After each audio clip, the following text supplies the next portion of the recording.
السلام علیکم ورحمۃ اللہ وبرکاتہ۔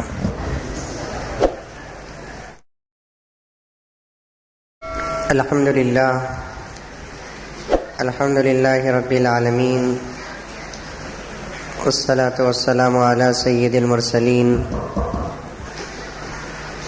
محمد وعلی آلہ واصحابہ وازواجہ وذریاتہ واہل بیتہ اجمعین، اما بعد۔ اعوذ باللہ من الشیطان الرجیم، بسم اللہ الرحمن الرحیم۔ الا ان اولیاء اللہ لا خوف علیہم ولا هم يحزنون الذین آمنوا وكانوا يتقون لهم البشرى في الحیاة الدنیا وفي الآخرة۔ وقال تعالى في مقام آخر: من عمل صالحا من ذكر أو أنثى وهو مؤمن فلنحيينه حياة طيبة ولنجزينهم أجرهم بأحسن ما كانوا يعملون۔ صدق الله مولانا العظيم وصدق رسوله النبي الكريم، ونحن على ذلك لمن الشاهدين والشاكرين والحمد لله رب العالمين۔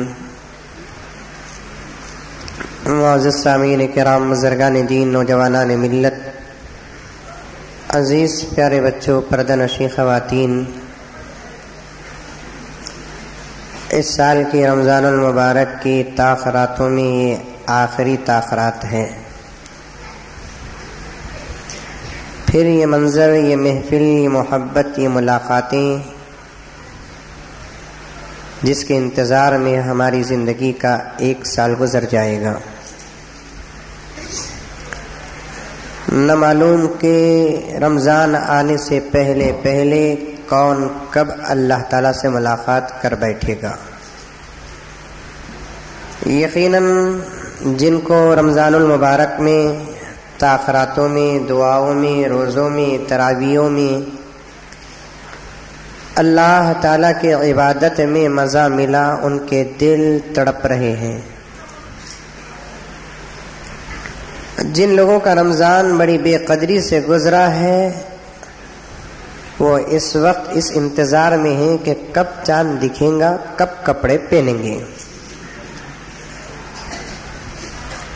چاند کو یاد کرے تو ہمارا دل دھک دھک کرتا، ارے رمضان چل جائیں گا نا بھائی بول کر۔ یہ اللہ کا بندہ کپڑے لے کو، سی کو، لے لگا کو، رکھ ڈال کو، اس کے کپڑے کے واسطے ہمیں بولنا کہتے کام چاند کب دکھتا بول کر۔ ابھی سے پوچھتے ہیں حضرت عید کب حضرت بول کر، کیا ہم نہ کیا 4 دن پہلے دکھ جاتا کیا چاند؟ تم نہ کب دکھتا کہ ہم نہ بھی تب بھی دکھتا سو۔ تم لوگوں کو کیسا دکھتا کہ ویسا ہم نہ بھی دکھتا سو۔ جلدی کریے، رکو، کوشش مت کرو، دعا کرو اللہ تبارک و تعالیٰ سے کہ اے اللہ اس مہینے میں 29 دن نہیں 30 دن عطا فرما۔ رمضان کا ایک لمحہ کتنا قیمتی ہے اس وقت نہیں، مرنے کے بعد پتہ چلے گا۔ 1 دن کی تراویح اور 20 رکعتیں نامہ اعمال میں کیا پوزیشن پیدا کریں گی اس وقت نہیں، مرنے کے بعد پتہ چلے گا۔ سب کہتے ہیں کہ جمعے کے دن عید آ گئی تو بہت اچھا ہے، 2 عیدیں مل جائیں گی، لیکن میں کہتا ہوں کہ ہفتے کے دن عید آئے گی تو 2 دن عید کا مزہ ملے گا۔ ایک رمضان میں جمعے کا مزہ ملے گا، ایک ہفتے میں عید الفطر کا مزہ ملے گا۔ ایک فرض عید گزرے گی اور ایک واجب عید گزرے گی۔ رمضان کا ایک روزہ بڑھ جائے گا، ایک دن کی تراویح بڑھ جائے گی، ایک رات کی عبادت بڑھ جائے گی۔ اللہ تبارک و تعالیٰ سے یہی دعا ہے کہ اے اللہ چاند تیرے قبضے میں ہے، سورج تیرے قبضے میں ہے، دن تیرے قبضے میں ہے، رات تیرے قبضے میں ہے، کائنات کا ذرہ ذرہ تیرے قبضے قدرت میں ہے۔ تیرے حکم کے بغیر نہ سورج طلوع ہوتا ہے نہ چاند طلوع ہوتا ہے۔ اے اللہ تیرے دربار میں ہم دعا کرتے ہیں کہ چاند کو جمعے کے دن شام میں طلوع فرما کر تاکہ ہم کو رمضان کا ایک روزہ زیادہ مل جائے. بہرحال گزشتہ تاخرات جو کہ وعدہ میرا رہا کہ اس تاخرات حضرت رابعہ بصریہ رحمۃ اللہ علیہا کا تذکرہ آپ کے سامنے پیش ہوگا. اللہ والی عورتیں بھی گزری ہیں. ولایت کی باب میں اللہ والی عورتوں کا تذکرہ بہت آتا ہے، جن میں بطور خاص حضرت رابعہ بصریہ رحمۃ اللہ علیہ کا نام. رابعہ بصریہ رحمۃ اللہ علیہ کو رابعہ بول کر نام کیوں رکھے؟ اس لیے کہ وہ ان کے ماں باپ کی چوتھی بیٹی تھی. ان کے ابا اور امی کو پہلے بھی بیٹی پیدا ہوئی، دوسری بھی بیٹی پیدا ہوئی، تیسری بھی بیٹی پیدا ہوئی، چوتھی بھی پیدا ہوئی، تو اس چوتھی بیٹی کا نام رابعہ رکھ دیا. اور عربی میں رابعہ کہتے ہیں چوتھی کو. رابعہ کسے کہتے ہیں؟ بصریہ کیا معنی آتا ہے؟ بصرہ کے اندر ایک گاؤں بصرہ نام کا ہے، اس گاؤں میں پیدا ہوئی تو اس لیے ان کا نام بصریہ پڑ گیا. تھی وہ غریب خاندان سے تعلق رکھنے والی. باپ بڑے غریب تھے لیکن بڑے متقی اور پرہیزگار تھے. ان کے ابا کی تاریخ میں آتا ہے کہ انہوں نے اپنی زندگی میں سوائے اللہ کے کسی اور کے سامنے اپنا ہاتھ تک نہیں اٹھایا. یقیناً میرے دوستو، ماں باپ کا جو تقوی ہوتا ہے وہی اولاد کے اندر آتا ہے. ماں باپ نمازی تو بچے نمازی، ماں باپ موحد تو بچے موحد، ماں باپ باشرم اور باحیا تو بچے بھی باشرم اور باحیا ہوتے ہیں. اب حضرت رابعہ بصریہ رحمۃ اللہ علیہ کے والد اپنے ہاتھوں سے کسی کے پاس کوئی چیز نہیں مانگی. تاریخ گواہ ہے کہ اپنی پوری زندگی میں اگر مانگا تو صرف اللہ تعالیٰ سے مانگا. اور ہم کو بھی مانگنا کس سے؟ سوچ کو بولو، ساس کے گھر سے کی. زبان کہتی ہے اللہ، دل کہتا ہے سسرال. پیسے نہیں رہے بابا کے پاس بھی مانگتا نہیں، اماں کے پاس بھی مانگتا نہیں، کسی کے پاس مانگتا نہیں. مانگتا ہے بیوی کو پہلے لیٹر بھیجتا، یعنی تو اپلیکیشن دیتا، ساس کے گھر میں پاس ہوتا نہیں. وہ ہو کر اپنی مرضی سے اگر دے دے کبھی کسی موقع پر، میرا جوائی نا 50,000 لے لو، 1,00,000 روپے لے لو جی، بزنس کرو جی، ہو کر دیے تو بھی چپکے چپکے تمہیں ایکٹنگ کرنا نکو با اللہ کے فضل سے ہے بول کر زبردستی کرے. تمہاری چاہت نہیں ہے، وہ ہو کر دے رہے ہیں تو تب قبول کر لو. لیکن مانگو کس سے؟ ارے دینے ہی کے لیے جب وہ بیٹھا ہے، اسے چھوڑ کر دوسرے سے مانگتے ہوئے کیا شرم نہیں آتی؟ جب بھی کوئی ضرورت آ گئی تو اللہ تبارک و تعالیٰ سے مانگو، اللہ تبارک و تعالیٰ دیں گے اور ضرور دیں گے. کیونکہ اللہ تعالیٰ فرماتے ہیں میرے خزانے میں لٹاتا ہوں میرے بندوں کے لیے. فرشتوں کو کوئی ضرورت نہیں، اس لیے فرشتوں کو اللہ تعالیٰ دیتے نہیں. جانوروں کو اتنی ضرورتیں نہیں، ان کو پیٹ کو مل گیا تو بس، اس کے علاوہ اور کوئی چیز کی ان کو ضرورت نہیں ہے. دنیا کے اندر انسان اور جنات کی ضرورتیں ہیں، اس لیے اللہ تبارک و تعالیٰ اپنے رحمت کے خزانے بھی انسان اور جنات کو لٹاتے ہیں اور فرماتے ہیں کہ میرے بندے سے میں بہت خوش ہو جاتا ہوں جب میرا بندہ مجھ سے مانگتا ہے، میرے علاوہ کسی اور سے نہیں مانگتا. مانگنے کا طریقہ بھی ہونا چاہیے، تڑپ کر، ترس کر، پورے عقیدے کے ساتھ، پوری محبت کے ساتھ، پورے یقین کے ساتھ مانگے تو اللہ تبارک و تعالیٰ ضرور دے دیتے ہیں. بعض لوگوں نے فرمایا کہ سجدے میں کی جانے والی دعا اللہ کو بہت قبول ہے. بعض فقہاء نے فرمایا کہ ہاتھ ایسے اٹھا کر دعا مانگنا، کیونکہ پوری زندگی اللہ کے رسول صلی اللہ علیہ وسلم نے ایسے ہاتھ اٹھا کر دعا مانگی ہے. سینے کے پاس ہاتھ رہے، نگاہیں ہتھیلی پر رہے، دل اللہ تبارک و تعالیٰ کے پاس رہے اور مکمل یقین کے ساتھ حلال کھا کر دعا کرے تو اللہ تبارک و تعالیٰ بہت خوش ہو کر بندے کو ضرور دیتے ہیں. ہمیں مانگتے وقت ہمارا ارادہ تو نہیں رہتا، وہ ہاتھ تک ایسا کرنے نہیں آتا ہم لوگوں کو برابر. بعض لوگ ایسا کرنے کرتے دیا سے پورا 20 سے گر جن دے بول کر. بعض لوگ نکاح پڑھاتے وقت نوشوں کو دیکھتا میں، نوشو ایسا منگنا دعا انہیں ہاتھ ایسا چھوڑنے کو بیٹھ جاتا. جلوے کی سلامی کیسی رہتی کہ نہ سولے کو رہتا، اٹھا کو چھوڑتا ہاتھ. کیا بھی بھوت مل گا دکھتا نا، ہاتھا وزن ہوگی نا، اٹھاؤ جی ہاتھ. ایسا ایسے اٹھانا ہاتھ اور اللہ تعالیٰ کے پاس مانگنا، وہی دینے والے ہیں، اس کے علاوہ اور کوئی دینے والے نہیں. بہرحال جس رات حضرت رابعہ بصریہ رحمت اللہ علیہ کی ولادت ہوتی ہے، حضرت رابعہ بصریہ رحمت اللہ علیہ کے گھر میں اتنی غریبی تھی کہ گھر کے اندر چراغ کو تیل تک نہیں تھا. آج دنیا کے اندر اتنا غریب نہیں ملے گا. آقا نے فرمایا کہ قیامت کے قریب مال کی کثرت ہو جائے گی، اور مال کی کثرت بھی قیامت کی علامتوں میں سے ہے. ایک زمانہ ہمیں اسکول کو جاتے وقت ہمارے ابا امی ہم نے 10 پیسے 20 پیسے دے ڈالے تو ہمیں خوش. 1 روپے کی نوٹ اگر مل گی تو وہ خطبہ ہمارا. آج معمولی LKG کو جانے والے کے بچے کے ہاتھ میں بھی 10-15 روپے دیے تو انہیں اسکول کو جاتا، سو نہیں تو نہیں جاتا. کتنی کثرت آئی دیکھو. ہم سمجھتے ہیں کہ دنیا مال سے ترقی کر رہی ہے، مال کی کثرت بھی قیامت کی علامتوں میں سے ہے. اور وہ مال کس کے پاس آئے تو قیامت. آقا نے فرمایا کہ نااہلوں کے پاس اگر مال آتا ہے تو سمجھ جاؤ کہ یہ بھی قیامت کی علامت ہے. مثال دے کر فرمایا جن کو چپل تک پہننا برابر نہیں آتا تھا وہ لوگ بڑے بڑے بنگلوں پر اپنی زندگیاں گزاریں گے، سمجھ جاؤ کہ یہ قیامت کا دور ہوگا. ہے نہیں؟ اچھا صحیح مال رہا تو فبیہا، کتنا غلط مال بھی رہتا ہے. کیسے غریب گزرے ہیں اس زمانے میں کہ گھر کے اندر بچی کی ڈیلیوری ہو رہی ہے، بیوی حاملہ ہے، زچگی ہو رہی ہے، گھر کے اندر چراغ کو تیل تک بھی نہیں تھا. اور اس دور میں بچے کہاں پیدا ہوتے تھے؟ گھر میں پیدا ہوتے تھے. اسپتال، نرسنگ ہوم، بورنگ اسپتال، وکٹوریا اسپتال کیا بھی نہیں تھی وہاں پر، سب گھر میں پیدا ہوتے تھے. اس کے واسطے شریفہ رہتے سو.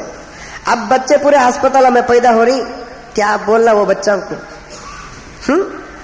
گھر کے اندر ہی ڈیلیوریاں ہوتے تھے، بچے پیدا ہوتے تھے. اب اسپتال میں، وہ بھی اسپتال میں انہیں بابا کتنا کوالٹی کا رہتا کہ اس کے اسپتال میں بھی اس کا بچہ بھی اتنے کوالٹی کا. گورنمنٹ اسپتال میں جا کو ڈیلیوری کرا تو جمعی کی صورت کو کھوڑ جاتی کرتے ہیں. کیا جی ہماری عزت نہیں، تمہارا بابا جا کو گورنمنٹ اسپتال میں کھڑا ہے سو یہ تو نرسنگ ہوم ہی چھڑنا، اسپیشل وارڈ ہی چھڑنا. سمجھ میں آئی بات ہے. بل کون دینا سو؟ دیکھیں سب سیلنٹ. نرسنگ ہوم ہی ہونا، اسپیشل وارڈ ہی ہونا، سنگل وارڈ ہونا، AC ہونا، ٹی وی ہونا، کیبل ہونا، فلاں ہونا، کیونکہ تو سوسائٹی یہ وہ سب بول کر بل کون بننا سے اس کا باوا نہیں، لڑکی کا باوا، بچہ ہمارا، لیکن بل کر دینا سکون نہیں. غیرت مان مریادہ سے ہٹی ہوئی بات ہے میرے دوستو. جو لوگ اس کرتوت میں مبتلا ہو گئے ان کو اپنا پیسہ واپس کرنا پڑے گا. جن کی شادیاں ہو کر اللہ کرے کہ ان کو اگر اولاد ہو تو یہ عہد کر لے کہ میرے بچے کا خرچ میں اٹھاؤں گا، جس کے بدلے میں وہ بچہ بڑا ہو کر ہماری میت کا خرچ اٹھائے گا، جنازوں کا خرچ اٹھائے گا، ایصال ثواب کا انتظام کرے گا، باپ کے مغفرت کے راستے اور اسباب پیدا کرے گا. یہ سب گھناؤنی رسم و رواج ہے ہمارے معاشرے میں. چنانچہ رابعہ بصریہ رحمۃ اللہ علیہ کے گھر میں بچی پیدا ہونے کا وقت ہے. ماں کو درد ہو رہا ہے. بیوی نے اپنے شوہر سے کہا کہ کام کرو، قرض لینا کوئی گناہ نہیں ہے، قرض دینا بھی کوئی گناہ نہیں ہے. آقا فرماتے ہیں کہ اللہ تبارک و تعالیٰ کو صدقہ دینے سے بھی زیادہ قرض دینے پر ثواب آتا ہے. قرض دیا کرو، قرض ادا بھی کرو. یہ قوم قرض لینا جانتی ہے، قرض ادا کرنا جانتی نہیں ہے. جنت کے کتنے دروازے؟ 8 دروازے. کتنے؟ لیکن میرے دوستو ایک دروازہ ایسا ہے جو اللہ کے عرش کے قریب رہے گا، حضور نے پوچھا یا رسول اللہ یہ دروازہ آپ کے عرش کے قریب ہے, آپ کی کرسی کے قریب ہے, اس دروازے سے کون داخل ہوں گے؟ اللہ فرماتے ہیں اس دروازے سے وہ لوگ داخل ہوں گے جو محتاجوں کو خرچ دیتے ہیں اور مانگنے پر نرمی اختیار کرتے ہیں. پوچھا 1000 روپے دیو صاحب, منجے مہینے کو کتنا دیتا؟ سود. ضرورت پر ایک 50,000 روپے کی ضرورت پڑ گئی ہے, لیکن وہ سود کمانے کے لیے بھی لوگ کیا کرتے ہیں؟ آئیڈیا اختیار کرتے ہیں. حضرت میں خرچ دے رہا ہوں, انہیں اپنی مرضی سے نفع دیتا کرتے ہیں. حضرت خرچ پر مرضی بھی چلتی ہے نہیں, خرچ پر نفع بھی نہیں چلتا. پیسوں پر پیسہ, پیسوں پر نفع حاصل کرنا سخت حرام ہے اور سود ہے. امام ابو حنیفہ نے یہاں تک فرمایا اگر تم کسی کو قرض دو تو اس کے گھر کے سائے میں بھی نہ کھڑو, کیونکہ اس کا سایہ بھی تمہارے لیے سود بن جائے گا. اس کا سایہ بھی تمہارے لیے سود بن جائے گا. اور سود کا 1 پیسہ کھانا ماں کے ساتھ 36 مرتبہ زنا کرنے سے بھی زیادہ گناہ ہے. اللہ حفاظت فرمائے ہمارے معاشرے کو. بیوی نے کہا سرتاج سے کہ سرتاج جاؤ جا کر قرض تو تیل لے کر آ جاؤ, درد ہو رہا ہے, بچی پیدا ہوگی, اولاد ہوگی. اندھیرے کمرے میں کیا ہوگا سرتاج؟ جاؤ قرض لے کر آ جاؤ. بیوی کے کہنے پر شوہر نکلے, باہر جا کر کسی دروازے کے پاس کھڑتے ہیں. آسمان سے آواز آتی ہے کہ اللہ کے بندے تو اپنا وعدہ توڑ رہا ہے, کیا میں تیرے گھر کے لیے تیل کا انتظام نہیں کر سکتا؟ انتظام کر نہیں سکتا؟ آ کر بیوی کے سامنے جھوٹ بول دیے کہ بیگم گیا تھا لیکن دروازہ بند تھا. وقت ضرورت جھوٹ بولنے کی اجازت ہے, اس وقت جب اپنے ایمان کو بچانے کی ضرورت ہوتی ہے. ایمان کو بچانے کی جب ضرورت پڑتی ہے تو جھوٹ بولنے کی اجازت ہے. آئے اسی حالت میں بچی پیدا ہو گئی, چوتھی بھی بچی پیدا ہوئی, خوش ہوئے. خوش ہونے کے بعد اللہ تعالیٰ سے دعا کر کے اسی وقت بچی کو اذان باوا دیتے ہیں. نہیں دوسرے مولوی صاحب دیا رہیں گے کیے, ہاں جب اتنا بڑا ولی باپ ہے تو بچی کی اذان کون دیا رہے گا؟ باپ ہی تو دیا ہوگا. میں اسی لیے کہتا ہوں کہ ہمارے گھر اگر بچہ پیدا ہو جائے تو کوشش کرو کہ ہم اپنے بچوں کی اذان دیں, لیکن آنا نہ اسے اذان دینا نہیں ہوتا. رات کو 2 بچے گھر میں, اسپتال میں بچی پیدا ہوتی, صبح تک انتظار کرتے موذن صاحب کا. موذن صاحب کو جا کو بلا لے کا کو اذان دیتے. جس وقت بچی پیدا ہوئی اسی وقت باپ اس کے کان میں اللہ اکبر کا نعرہ لگا دیا, اشہدو ان لا الہ الا اللہ کی توحید کی آواز پہنچا دی, محمد الرسول اللہ کی رسالت کا پیغام بھی پہنچا دیا, اذان کی اہمیت بھی بتلا دی, کامیابی کی طرف دعوت بھی دے دی. تو وہ بچہ ہو یا بچی جس کے کان میں سب سے پہلے اللہ اور اس کے رسول کی آواز جاتی ہے, وہ بڑا ہو کر خدا اور خدا کے رسول کا نافرمان نہیں بنتا. صبح کو بھی دے دینا تو اچھا ہے نا, صبح کو بھی دیتے نہیں. موذن صاحب ریڈی رہے تو بھی نانا آنا کہتے, دادا آنا کہتے, ماموں آنا کہتے, چچا آنا کہتے. آنے والوں میں ایک بھی اذان دینے کے قابل نہیں رہتا. ویسے جاہل کے انتظار میں بچوں کی اذان کو تاخیر کرتے ہیں, ویسے جاہلوں کے انتظار میں بچوں کی اذان کو تاخیر کرتے ہیں. اور اس کا نقصان کیا ہوتا ہے معلوم میرے دوستوں؟ کان کھول کے سن لو کہ یہ دنیا بے وقوف نہیں ہے. وہ اپنے بچوں کو اپنے اسپتالوں میں پیدا کرنے کے بعد یہ کوشش کرتی ہے کہ اس مسلمان کے بچے کے کان میں اللہ اور محمد کا نام جانے سے پہلے پہلے عیسیٰ اور رام کا نام داخل ہو جائے, اس لیے وہ تاخیر کرتے ہیں. ان کی کوشش کو کامیاب ہونے نہ دو. فوراً تمہارے ہاتھ سے ہو سکا تو فوراً تمہیں اذان دے ڈالو. آقا نے فرمایا بچہ پیدا ہو گیا تو پہلا کام اذان دینا, دوسرا کام دعوے کان میں اقامت دینا, تیسرا کام، اس کے منہ میں کوئی سب سے پہلے میٹھی چیز کھجور شہد پہلے اپنے منہ میں ڈال کر اس کے بعد ہمارے تھوک اور اس شہد کو نکال کر بچے کے منہ میں لگانا، اس کے بعد اس کا ایک اچھا نام رکھنا۔ کتنے کام ہوئے؟ 4 کام۔ اذان دینا، اقامت دینا، شہد چٹانا، اچھا نام رکھنا۔ کیا واسطے؟ اذان کی بھی اہمیت جانتے ہیں آپ، اقامت کی بھی اہمیت جانتے ہیں۔ منہ کا تھوک اور شہد ملا کر بچے کے منہ میں لگائیں گے تو بڑے کی زبان جتنی پاک ہوتی ہے بچے کی زبان بھی اتنی ہی پاک ہو جاتی ہے۔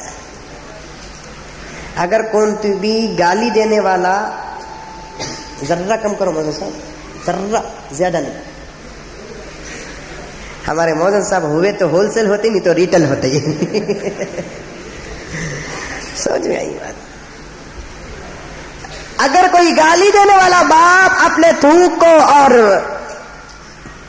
شہد کو بچے کے منہ میں لگائے گا تو اس کے زبان کی نحوست کا اثر بچے کے زبان میں آ جائے گا، بچہ بھی گالی گلوچ کے قابل بن جائے گا۔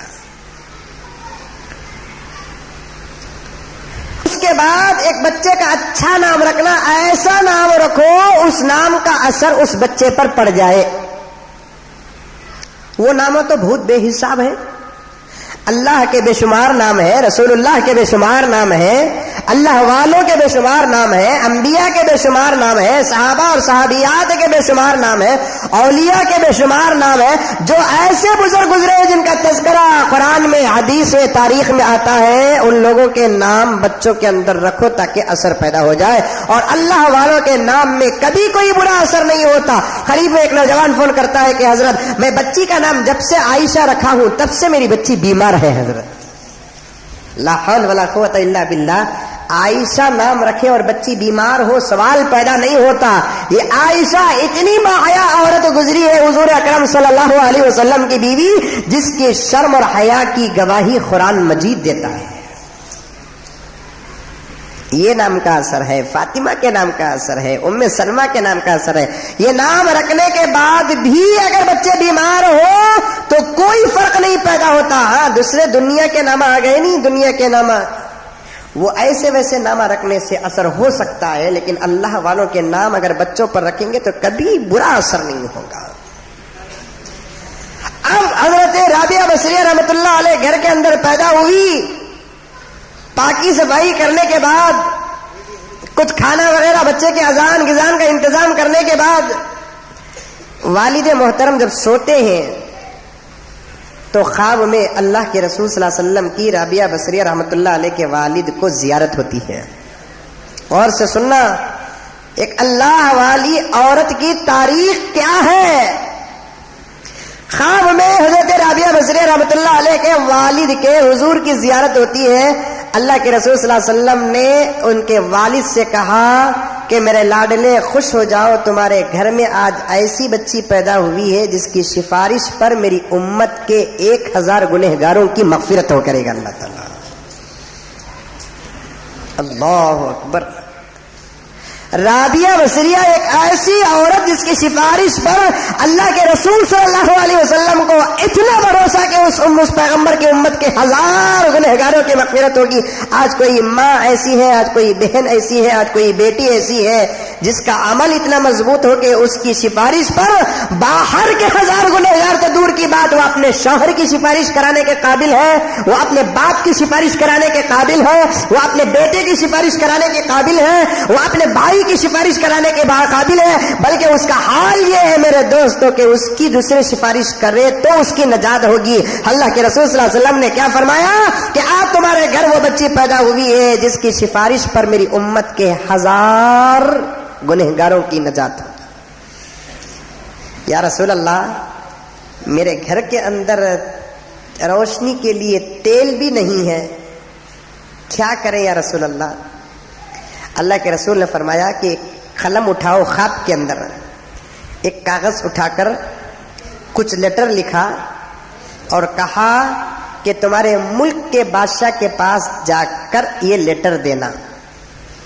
اٹھ کر دیکھتے ہیں تو کیا کہ ہاتھ میں ایک کاغذ ہے، اس میں کچھ لکھا ہوا ہے۔ اللہ کے رسول نے فرمایا کہ اس کے اندر جو لکھا ہوا ہے تم نہیں پڑھنا، جا کر بادشاہ کو دینا، یہ امانت ہے۔ وہ بزرگ اٹھتے ہیں، دیکھتے کیا ہے کہ یقیناً ہاتھ میں کاغذ ہے، سیدھا جا کر بادشاہ کے پاس دیتے ہیں، کیونکہ امانت نہ ایک کا لیٹر دوسرا نہیں پڑھنا۔ سمجھ میں آئی بات ہے؟ اب اللہ کے رسول کا لیٹر ہے، بادشاہ کو جا رہا ہے، بیچ میں قاصد بن رہے ہیں رابعہ بصریہ کے والد، درمیان میں کسی کو پڑھنے کی اجازت نہیں ہے۔